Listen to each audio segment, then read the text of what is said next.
But there we go. In theory, we should actually get a recording of this session. So as I was saying, everything we discussed in this session is covered under the note. Well, the main things, are that things discussed here are public, and that your name will get added to the list of attendees. Here, you can choose not to be covered under that and not to be covered under the IPR rules of the IETF, but then you don't get to speak and you don't get to influence the direction of any standards that the IETF works on. So basically, the rules are designed in such a way that if you propose something, then you're required to disclose IPR that you're aware of, that your organization owns, that influences the standards, so you can't submarine things into IETF work. It's all quite reasonable. There's heaps of stuff there in that document if you're interested in reading it. This is the agenda that we put together. I've added Event Pub to the in progress documents. I had expected it would already be through last call, but some issues have been raised, so there's still stuff to discuss there. And in progress documents always get priority in IETF meetings before we propose work because we want to progress them.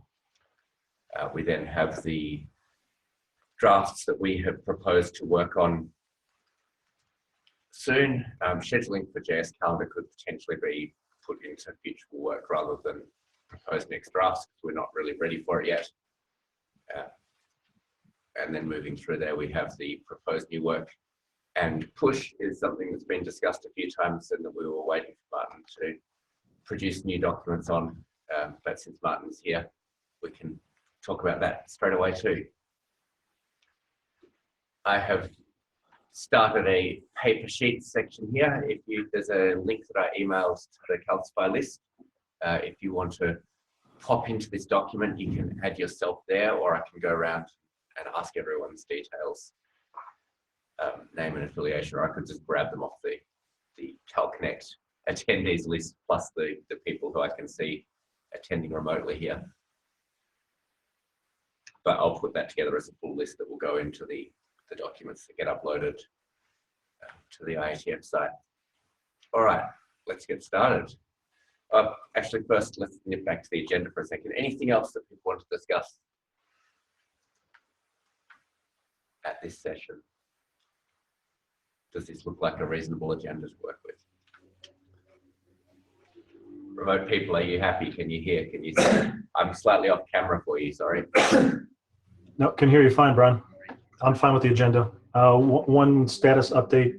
It appears while I was on vacation that managed attachments was published yesterday, RFC 8607. So that is out of our queue. Congratulations, everyone, for getting that progressed. All right. So JS Calendar, Robert, do you want to? Yeah. So JS Calendar, we had last call, which ended last week. We didn't receive substantial feedback on the mailing list on that. We did, however, get substantial feedback in the course of this meeting. So, my understanding, there is still room for discussion on specific items, namely in the time model. The one thing are all-day events, which were in the previous version were allowed to have a time zone. We restricted us to not having time zones in the version that we went in with for last fall. And during the session here, we came to understand that indeed there is need for a couple of use cases for allowing all-day events with the time zone. The next step there is actually for us to understand, to come up with a proposal for JS Calendar for this, but it is depending on also allowing this for iCalendar. So the thought was if anyone would volunteer to write up a change request for iCalendar to allow time zones on date of time values that have a date type. this is the one input that we got. The other input that we got is that there came up again the discussion on if allowing to omit 0 timestamps on all-day events would allow for better usability and probably even to disambiguate between date and daytime properties. We will come up with a proposal for this. So in summary, we will have to update, or we will update the draft. So we will have to take at least one more round before we can finalize last call. Yeah, so there didn't come up anyone who would volunteer to write up the change for iCalendar. So I wonder if anyone in the from the remote participants would be interested in that, or has any opinion if or not to allow time zones on all-day events.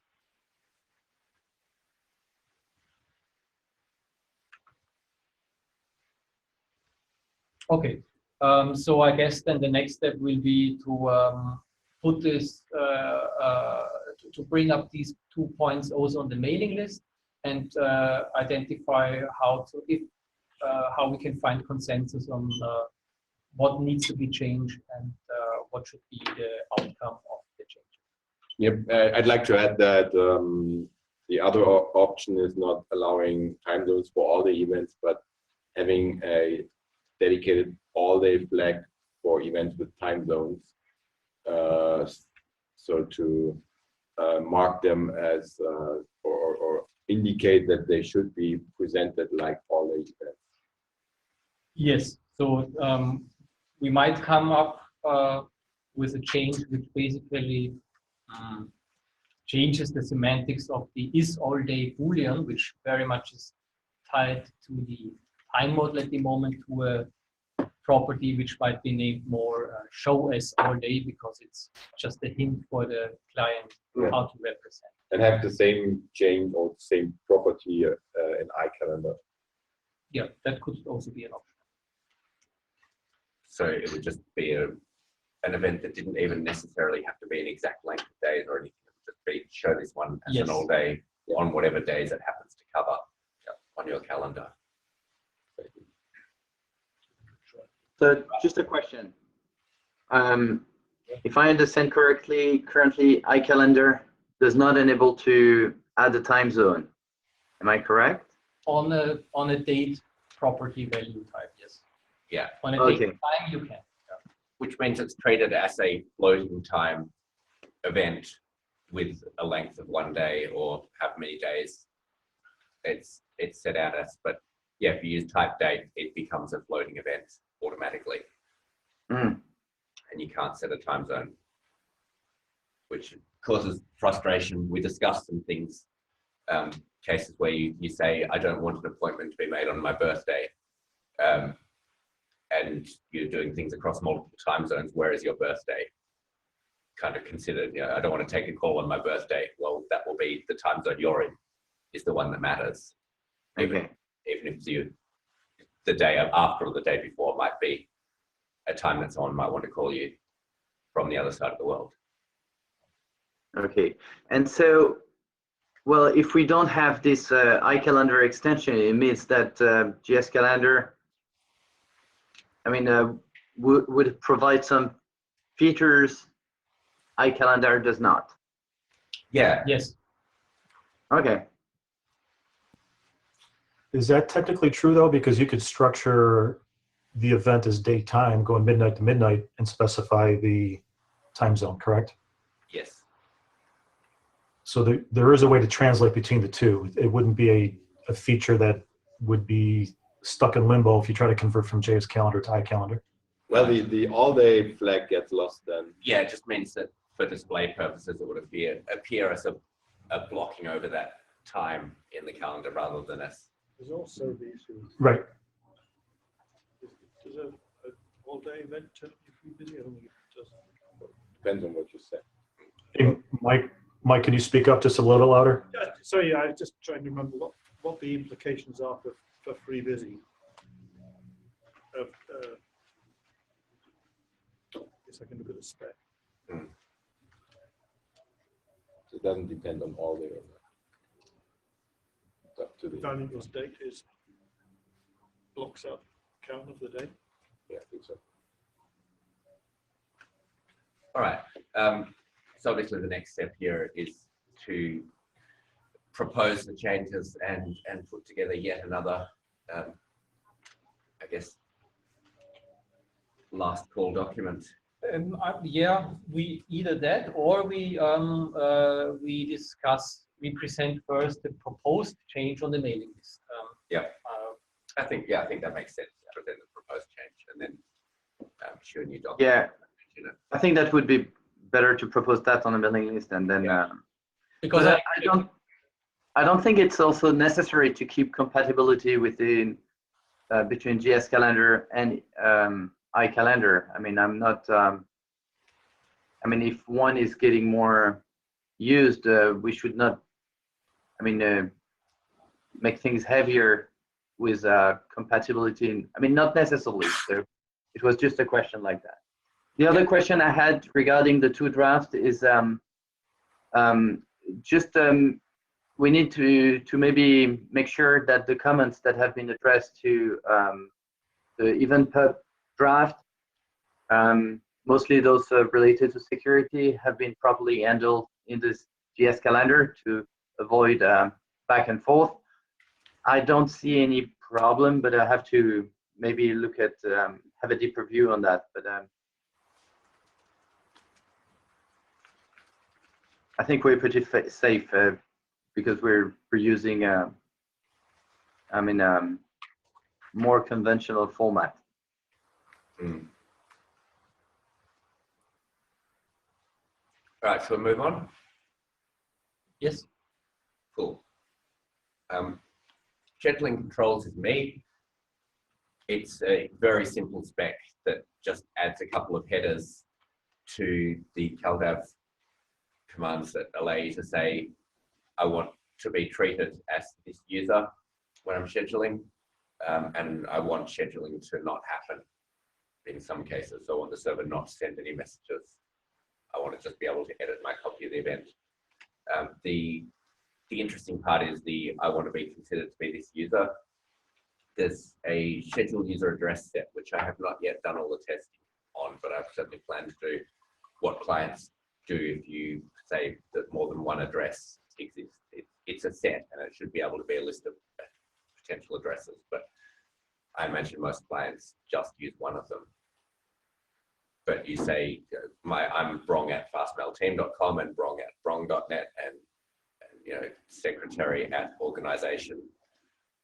And if I receive email to any of these with an attached event that invites me, I may want to store that on my calendar. So I need some way to know who I am when dealing with them. And the additional header allows you to tell the server, I am this person as I'm interacting with this event, so that it can do the correct scheduling, because it needs to say whether you're updating it. CalDAV in general didn't handle aliases and that concept at all well, and so this is an attempt to allow you to override what the server would do automatically.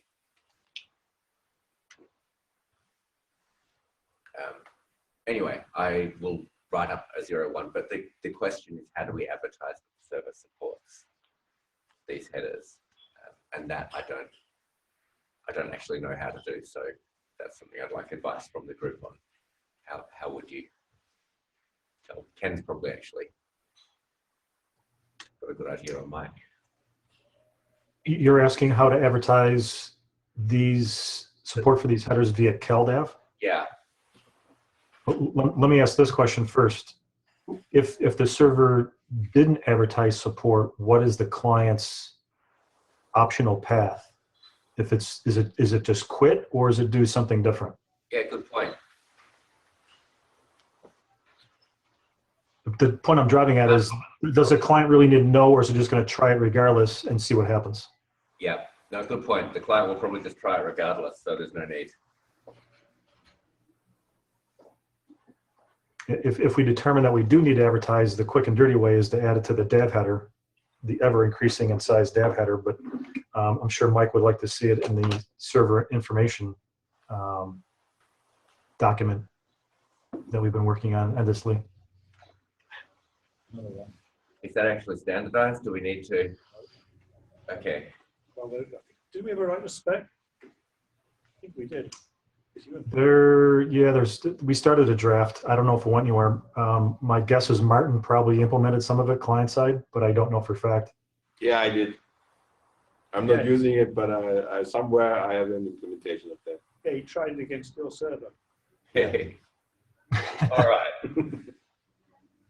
So, yep. So if the client's just going to try it regardless, I'm not sure we need to bother with the advertising of it. All right. Honestly.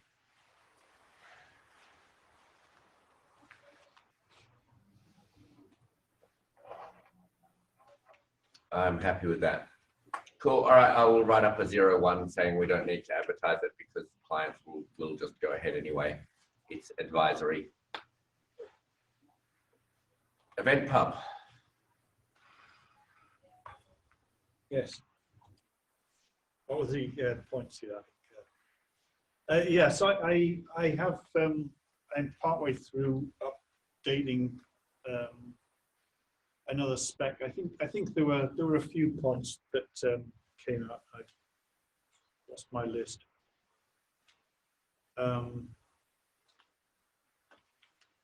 I guess the one that sticks out is the discussion around the source property, and my inclination here is, having reread it, is to drop the redefinition. When I started reading, I couldn't remember exactly why I was proposing the idea of value equals text. So that seems like a good reason for dropping it. I think the reason was the possible need to embed a representation of a vCard or something in the property value, but that can be done with a data URI, so it doesn't really need to be redefined. So I think I'll just I only need to extend its use to participant, and I think that's going to be backwards compatible, so that's fine. And then there seems to be a lot of discussion around the people asking what does social calendaring mean. I guess I need to put together something to define what I'm talking about there. I don't know whether we need to discuss it here. I can say something, but largely it's a move away from the traditional idea that it's all about meetings. It's not all about meetings anymore. It's about attending public events and eventually moving into a world where you might have meetings or gatherings without any explicit organizer. At the moment, it's all centered around the idea of an organizer with attendees. A lot of social things take place where it's just participants in something that's happening at a certain time. And this is a sort of move in that direction. Cool. So the next step is to write up another draft. I need to write up another draft and answer the comments explicitly and I'll do that on the list. Sure. Cool. All right. VPOL is next.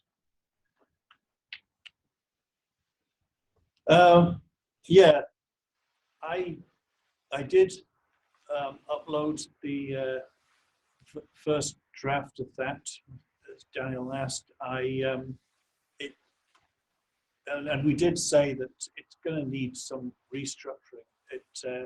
Having reread it, I mean, Cyrus sent a whole bunch of comments about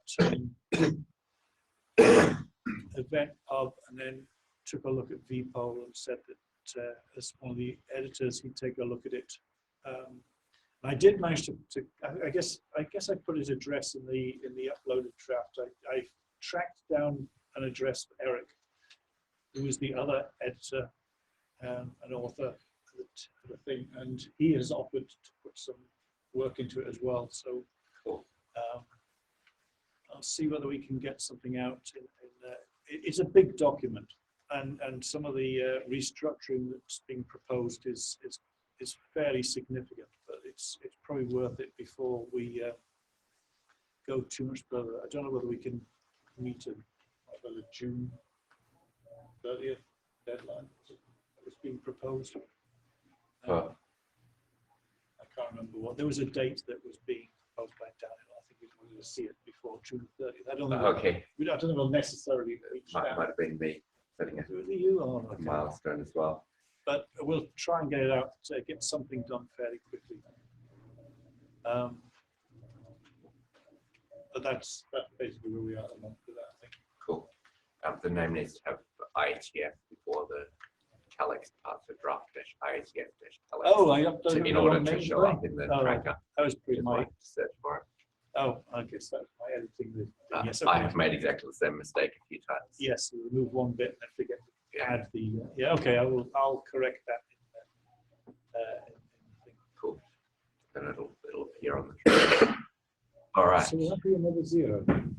Yes, it'll be another 0. Okay, They that's get so it'll be that's okay. all It'll the be another 0. Okay. Yep. I'll do that as well. Okay. Sorry, That's yep. subscription upgrade. Yep. All right. Yes, that's also been reformatted using Metanoma, easier to update than the XML. I was taking a look through it to see what might need doing to it, but I think I can get that uploaded fairly quickly. I think it's ready for uploading, so I'll do that in the next few days. I've got the version ready. Cool. Scheduling for JS calendar, there's a lot that we could discuss here. Certainly the idea of just adding another part to the multi-part alternative with application JS calendar plus JSON, which is pretty unwieldy, but there you go. As the JS calendar version of the event for clients seems easy enough and sensible enough to do. And then the preference order is the later one is more preferred. So you would fall back to using the text calendar part if that's all that your system supports. That should just magically work everywhere. Obviously, it needs some testing. And I will play with that as part of my testing what clients do. But the other thing is we've discussed upgrading, basically using email as the initial communication, but then upgrading to a per event URL to allow you to directly interact with the master copy that's stored on whoever owns its server, via CalDAV or a REST API or JMAP or whatever, so that you can deal with individual events rather than having per calendar level access. And there's a whole discussion that happened earlier today as well around privacy and partial calendar access and filtering and all that fun stuff that would also fall into this, creating a relationship with your participants per event rather than trying to create a trust relationship between entities that can then schedule with each other. Would allow you to do things like move to another calendar system and just have all your new events happen there. But I don't have too much to propose at this stage other than to say I think this is good work that we should be doing, is trying to bring what we had from our schedule and bring hopefully the fact that you can give multiple ways in which to reply to an event in JS calendar as a way of offering either here's the email address to send your IMIP response to, or here is a better way. When you consider that Google send out invitations that have a link in the HTML that you can click onto directly say, yes, I'm attending without needing a calendar client. There's already a per event secret in there that is used to do that. And so, nothing always works, but yes. That doesn't require you to have an account on this system because it has a per event secret. And if we were to take that concept of per event secrets and bring it into a more general scheduling, I think that would be good. Any other suggestions here? Any feedback we should take to designing this thing?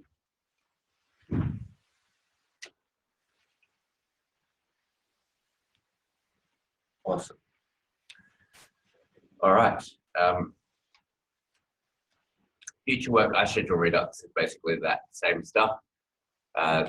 Calendar sharing, informational drafts. Ken, you were going to look at that. Yeah, I think they're what Everett had taken from the initial Apple drafts looks good. It's probably 95% of what people have implemented right now anyways. The only spot I think we need to beef it up a little bit is how you handle scheduling with shared calendars, which I think we've got a session on that tomorrow, correct? Yeah, I think so. Yeah, cool. So at least some recommendation. I'm assuming some of this may be implementation defined, but at least to provide some guidelines based on our working implementations and experience would be helpful. Cool. VLARM extensions. VLARM extensions, we had decided the last CalConnect to crop out some of the more ill-defined or contentious pieces. One of those was default alarms. I'm not sure if people have changed their mind on that, or if you want to try to keep that in. The issue there was, if I recall correctly, how does a client override a default alarm on the server and have the server know that that's what it's trying to do, as opposed to just having it been removed by some other client and then the server puts it back in. So Apple had come up with some crazy stuff with a new alarm trigger type of none, which isn't really supported by anybody. And I think they also would leave an alarm in there with a date that was far in the past, so that it would the server would see the alarm, not add one, but it would never trigger because we've already surpassed that time. That's the only thing that I think was kind of funky in that draft. Everything else I think we've determined is pretty straightforward in terms of alarm acknowledgement and that kind of stuff. Cool. And the CalDAV sync/proxy stuff was me, and I don't have anything for it, so I'm happy to kick that one way off into the future. This was the idea that you could manage a server and tell it that it was actually copying from another server. So set some properties on it that are username and password or token that allows it to then synchronize to a different CalDAV server to actually, and then it's just proxying the data through. Yeah, I don't have anything ready for that. I don't think anyone else was ready to jump in and write that either. So if I'm correct, this item is mostly about specifying how the alarm extensions have to be handled. It's not the creation of a new extension, nor the deprecation of previous extensions. No, this particular draft is not currently in the working group, if I'm not mistaken. And it's extensions, some of which are in the wild. It extends the current VLARM component with a few new properties. One of which is how to snooze an alarm and how to acknowledge that it's been canceled. How a client notifies the server that the alarm was acknowledged, so you don't get the same alarm on multiple devices when you've already said, "Yeah, got it." Okay, got it. Do we want to ask for these to be brought into the working group at this point, or are we going to wait until we move other things out? I'm not sure where we stand on that, guys. I think if we call for adoption for the calendar sharing and the VLARM extensions, they're both pretty self-contained. I guess it's more how much bandwidth you have to work on them. VLM extensions is pretty simple. The calendar sharing is basically 3 layered documents. One has generic web dev notifications, one is generic web dev sharing, and then the calendar sharing piece is fairly small on top of it.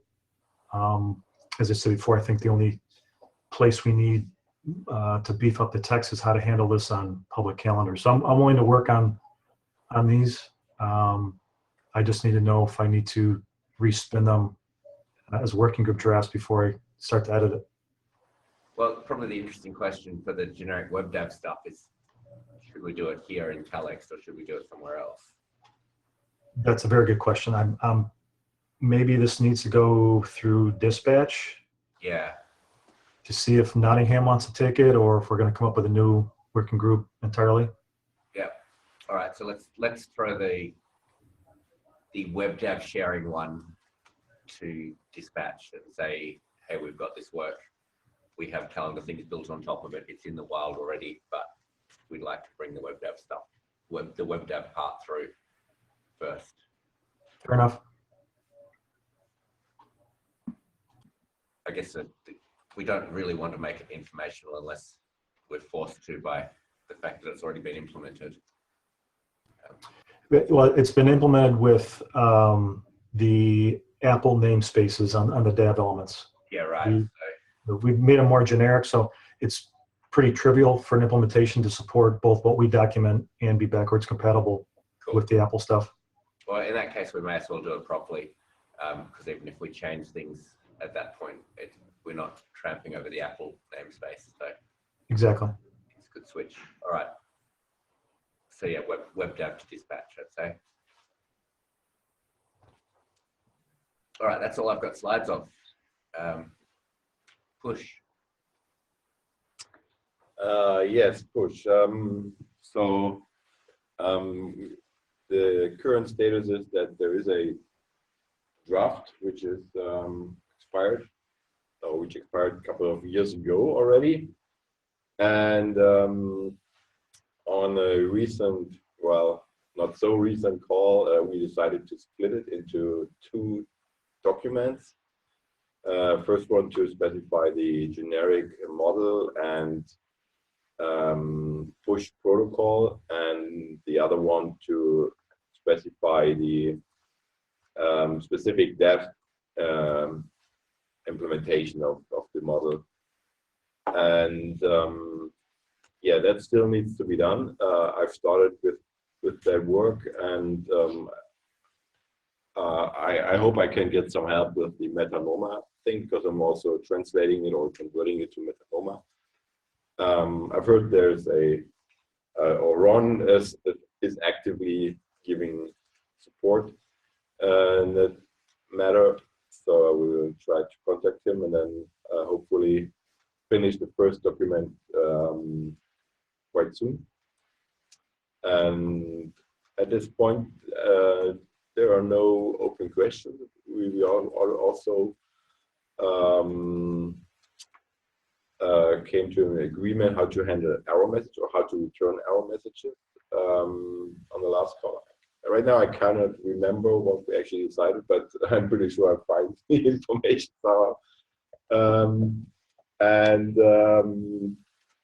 Yeah, that I guess right now it still needs to be written down, and then maybe also go to dispatch, because I'm not sure if this really, at least the generic part is not really calendar specific, and so probably need to find a working group for that.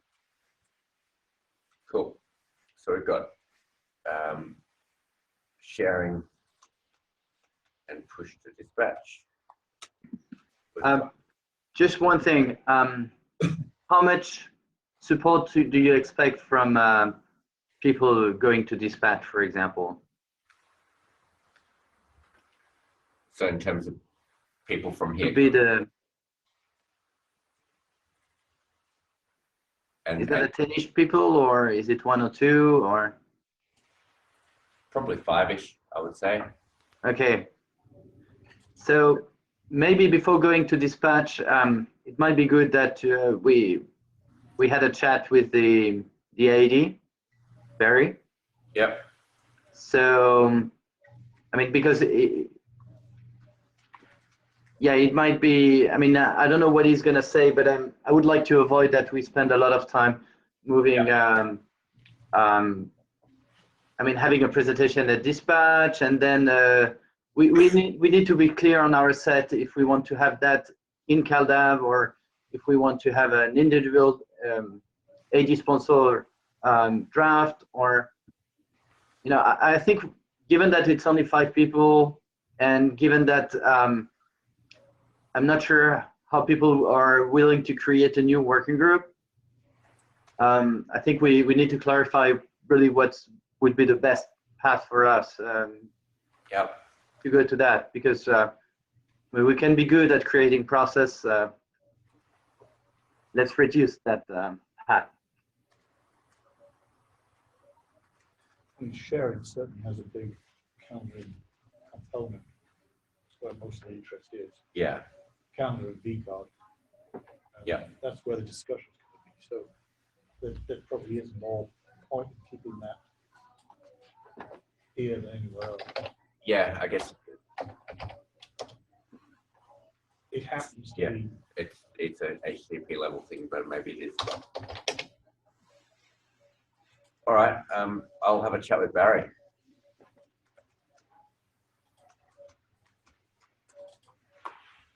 Yeah, the big question from my standpoint is how involved the HTTP and the dev folks want to be involved with the generic dev pieces of it. Yeah. Mark, Jillian, Martin Thompson, that whole crew. Yeah, I think I have no concern about if we're changing something in HTTP or adding some of the stuff. There would be, I expect Nottingham to be pretty reactive. Yeah. And it might be the only tricky part we have to address, not to fall down into the case where we have a disagreement with the HTTP community, and then we don't know how to move that things forward. So Yeah. I have no real trouble.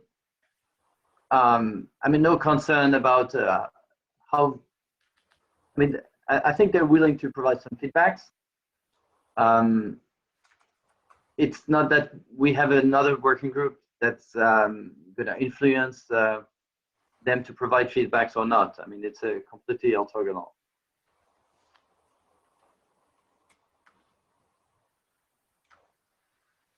Cool. I'm just tracking down here. What else? So we're going to do a call for adoption for VLM extensions. Obviously, the ongoing documents have ongoing work on them. VPOL, I believe we've already done a call for adoption for, but I will double check, and if not, I will call for adoption of that. Yeah, so just one thing. I think the chat should be only with Barry. Okay, yeah.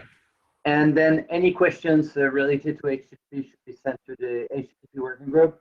Yep. And people will answer to that. I mean, Cool.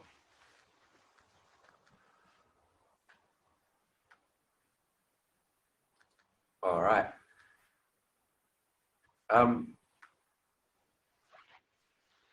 Anything else? We seem to have finished in about half the time we set aside for this. Which is a good thing. It is a good thing. yeah. How do people from CalConnect think it's useful to meet and to have a look at, to browse all the drafts and things? I think the good thing is we would do it anyway, and so we can do it in a combined fashion that it's only been done once. It really helps Ron doing this only once, Yeah. just twice. And I think the interaction is important between those entities to help you see what we're doing, and we getting more in information about the process going there. I really like the approach.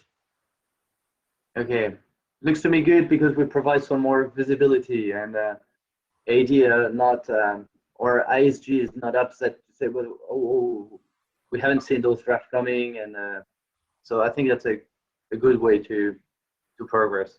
Cool. I'll try and plan for one in October for the next CalConnect as well. Then. Yeah.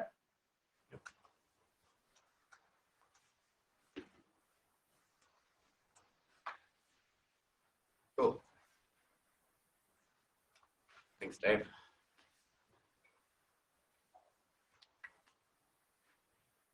All right. Well, if everyone's done, then thanks for your time. Thanks for joining us. Okay. Thank you, everyone. Thanks, Daniel. Okay. Bye.